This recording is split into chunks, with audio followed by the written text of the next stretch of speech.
bertemu dengan anak-anak di hari Minggu ini. Sebelum kita mulai ibadah, Ibu mau sapa anak-anak dulu. Halo anak-anak balita, sudah lama ya kita nggak ketemu. Hola anak-anak Pratama. Halo anak-anak Madya. Dan halo anak-anak Taruna. Mari anak-anak kita minta pimpinan dari Tuhan dalam doa. Selamat pagi Tuhan. Terima kasih untuk malam kami boleh beristirahat. Terima kasih untuk hari Minggu ini untuk kami boleh beribadah. Terima kasih atas kasih dan berkat yang Kau berikan dalam hari-hari yang kami lalui. Kami akan bersama-sama memuji nama-Mu dan merenungkan firman-Mu. Kiranya Engkau berkenan memimpin kebaktian ini sehingga menjadi berkat bagi kami semua. Kami naikkan doa ini hanya di dalam nama Tuhan Yesus. Amin. Anak-anak, Ibu mau bertanya sama anak-anak, apakah anak-anak punya teman di rumah? Pasti punya ya. 1, 2. Wah, pastinya banyak ya teman-teman. Nah, anak-anak sebagai teman, apa yang harus kita lakukan? Kita harus saling apa? Mendoakan dan mendukung untuk melakukan yang baik. Nah, kita mau nyanyi yuk. Anak-anak berdiri semua ya. Kita nyanyi mentega dan roti.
Adik-adik, sekarang kita akan membaca dan merenungkan firman Tuhan.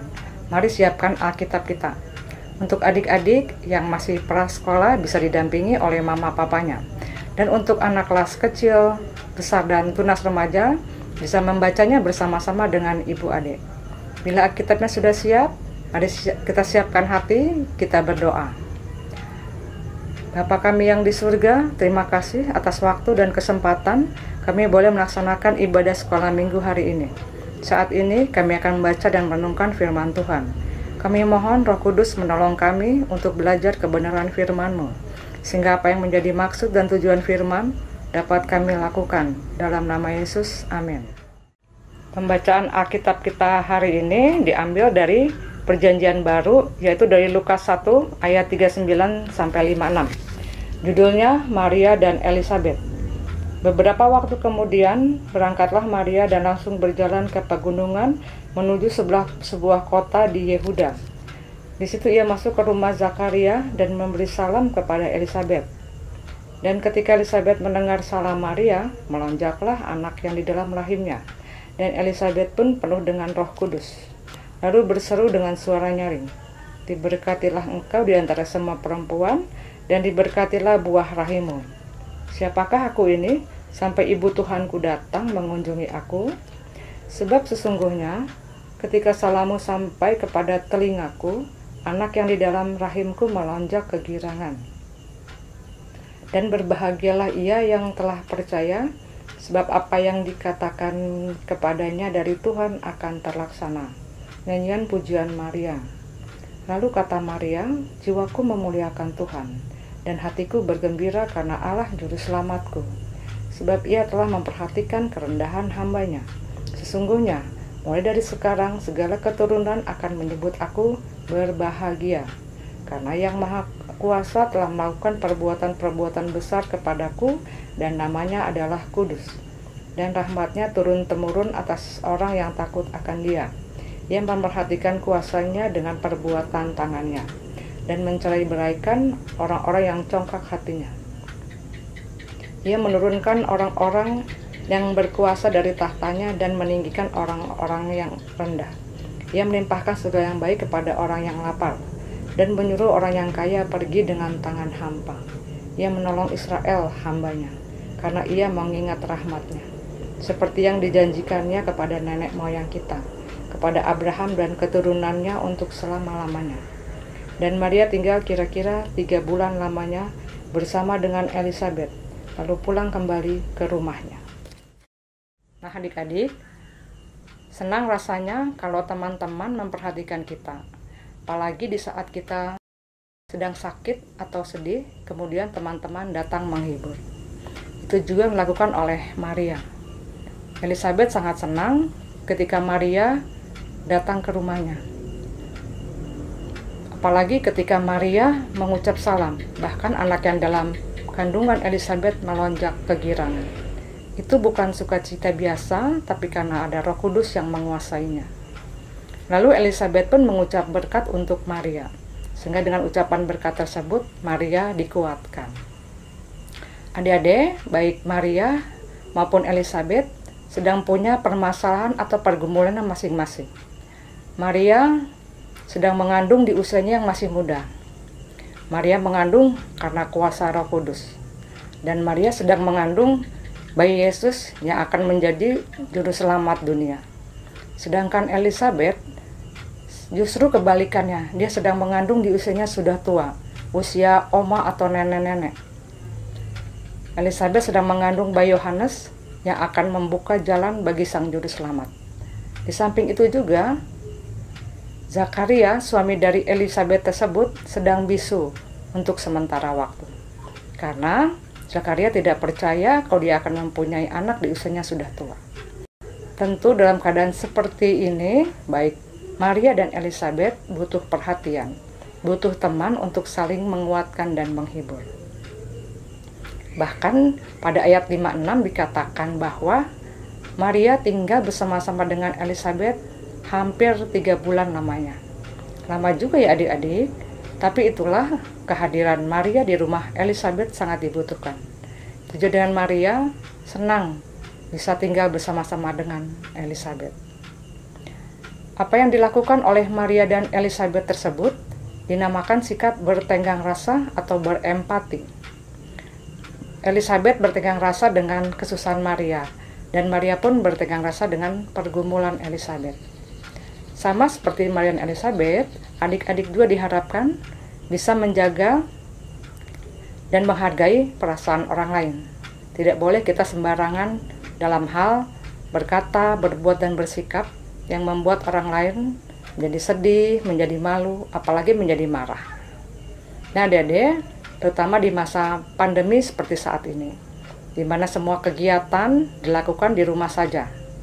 Dari mulai belajar di rumah, bekerja di rumah, dan juga beribadah di rumah seperti yang sedang kita lakukan saat ini. Tentu pertemuan dengan semua anggota keluarga selama hampir 24 jam ini pasti menyenangkan. Ada banyak hal-hal baru yang bisa kita lakukan. Misalnya kita bisa berkebun, berolahraga, memelihara hewan, dan sebagainya. Tapi di sisi lain, pertemuan dengan semua anggota keluarga yang cukup lama atau sering bisa menimbulkan sedikit hal-hal yang tidak mengenakan, kesalahpahaman atau ribut-ribut kecil. Bisa antara mama, papa, adik, kakak, bahkan orang tua dan anak. Justru pada saat seperti ini adik-adik, sikap bertenggang rasa sangat diperlukan agar semua kegiatan yang dilakukan di rumah bisa berjalan dengan baik dan lancar. Coba bayangkan kalau adik-adik sedang belajar di rumah, tiba-tiba ada yang mengganggu, ada yang mengajak main. Pasti tidak bisa konsentrasi. Atau mama papa yang akan bekerja, tiba-tiba adik kakak ribut dan berantem. Tentu mengganggu konsentrasi mereka. Jadi, baik beribadah, belajar, dan bekerja perlu suasana rumah yang tenang dan damai, sehingga mereka dapat melakukan semua kegiatan dengan baik dan lancar. Kalau semua kegiatan baik dan lancar di dalam rumah, kita semua akan merasa bahagia. Sama bahagianya dengan Maria dan Elizabeth yang sudah melakukan bertenggang rasa, sehingga mereka dapat melakukan semua tugas yang dipercayakan oleh Allah kepada mereka, dan mereka bisa melewati semua pergumulan mereka. Kiranya Tuhan Yesus menolong dan memampukan kita. Amin.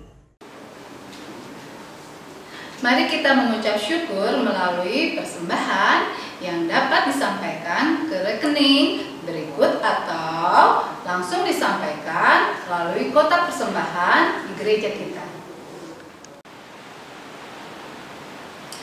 Mari anak-anak, kita mau kuatkan tekad kita dengan menyanyikan lagu Aku Takkan Merundung.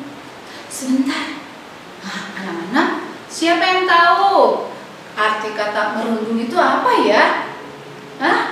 Ada yang tahu? Ya, merundung adalah perbuatan mengganggu teman baik lewat ucapan maupun perbuatan. Misalnya mencela, mengejek. Siapa nih yang suka ngejek? Gak ada ya, pasti anak-anak GKP pinter semua. Menyakiti, memukul, dan lain-lain. Nah, anak-anak, kita mau belajar sama-sama ya lagunya. Ayo Kak Hana.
Sekarang waktunya aktivitas. Are you ready? Nah, anak-anak, apa yang kita siapkan? Gunting. Lalu, apa lagi? Kertas. Anak-anak boleh pakai kertas bekas ya, atau kertas berwarna gini juga nggak apa-apa. Oke, siap. Bagi anak-anak balita, boleh minta bantuan sama mama, papa, atau kakak juga boleh. Oke, anak-anak, kita mau mulai aktivitas kita. Pertama, siapkan kertasnya, lalu anak-anak lipat. Lipat seperti ini, 2. Lalu begini, jadi persegi panjang, lipat lagi. Ya, setelah jadi begini, ya, tutup. Ya, oke. Anak-anak gambar. Kita mau menggambar anak yang sedang bergandengan tangan. Ya, kita gambar kepalanya dulu. Lalu jangan lupa tangannya. Ya, tarik. Tarik lagi. Jangan lupa kakinya.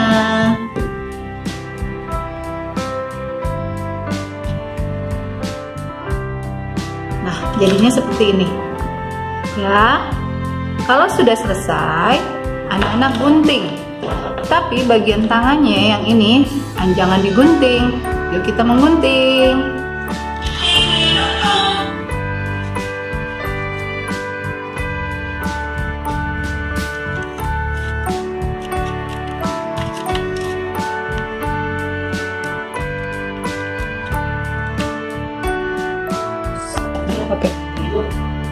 Oke.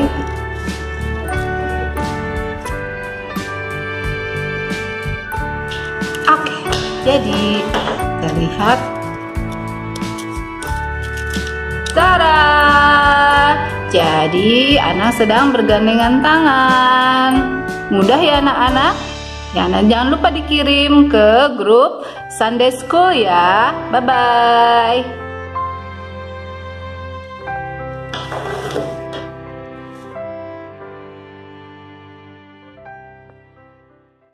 Adik-adik, kita akan doa syafaat yang diakhiri dengan doa Bapa kami. Mari kita bersatu dalam doa. Dalam doa syafaat ini kami berdoa untuk gereja-gereja, khususnya gereja di lingkungan Gereja Kristen Pasundan, yang dengan tetap setia dan semangat dalam tugas pelayanannya, agar semua ibadah kebaktian, khususnya ibadah sekolah minggu, dapat terus dilaksanakan lewat media online. Kiranya semua orang yang terlibat di dalamnya diberkati dan dilimpahi dengan kesehatan dan kebaikan. Kami juga berdoa buat para pasien COVID, baik yang dirawat di rumah sakit atau rumah karantina, kiranya diberi kesehatan dan semangat untuk sembuh. Kami juga berdoa buat para tenaga kesehatan dan relawan yang sedang bekerja untuk para pasien COVID. Tuhan juga memberikan kesabaran, kesehatan, dan menjalankan tugas pekerjaannya. Kami juga berdoa buat keluarga-keluarga, khususnya keluarga-keluarga Kristen yang harus menjalani semua kegiatan dari rumah, diberi kesehatan, kebahagiaan, dan kesabaran, dan melakukan aktivitasnya sehari-hari. Kami berdoa buat anak-anak yang akan mengikuti penilaian akhir semester bulan Desember ini, dapat belajar dengan semangat dan serius untuk mempersiapkan diri. Kami juga berdoa buat Indonesia, Tuhan pulihkan Indonesia, baik ekonomi, sosial, keamanannya, dan juga buat warga negara semuanya, bisa taat dengan protokol kesehatan untuk kebaikan bersama. Inilah doa permohonan kami yang kami alaskan dalam nama Tuhan Yesus yang telah mengajar kami berdoa.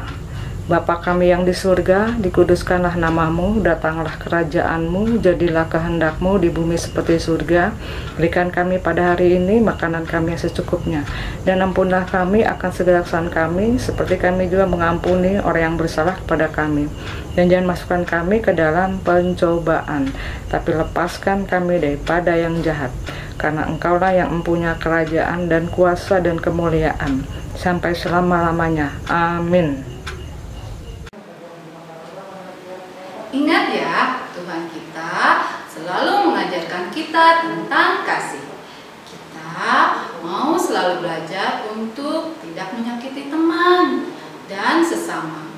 Kita mau belajar menjadi penolong bagi teman-teman yang membutuhkan.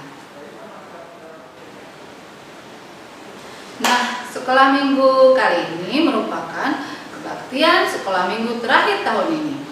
Kita akan berjumpa lagi dalam Natal Sekolah Minggu pada tanggal 20 Desember 2020 jam 5 sore. Nantikan dan saksikan di rumah masing-masing ya. Ups, catat ya, kebaktian sekolah minggu akan dimulai lagi tanggal 17 Januari tahun 2021. Ulangi lagi ya, dimulainya kapan? Tanggal 17 Januari 2021. Walaupun tidak ada kebaktian sekolah minggu, anak-anak harus tetap rajin. Rajin apa? Rajin mandi. Rajin apa lagi? Rajin berdoa tentunya. Rajin berdoa, baca Alkitab, dan jangan lupa bantu mama papa di rumah ya. Satu lagi pesan ibu berikut ini. Sampai jumpa, Tuhan berkati, bye-bye. Ingat pesan ibu, tetap pakai masker, cuci tangan. Kita semua harus kompak, harus tetap semangat Untuk memutus mata rantai COVID-19. hindarilah kerumunan dan selalu menjaga jarak. Kita harus membiasakan gaya hidup yang baru, disiplin, dan komitmen. agar kita bisa beraktivitas kembali dengan normal. Ingat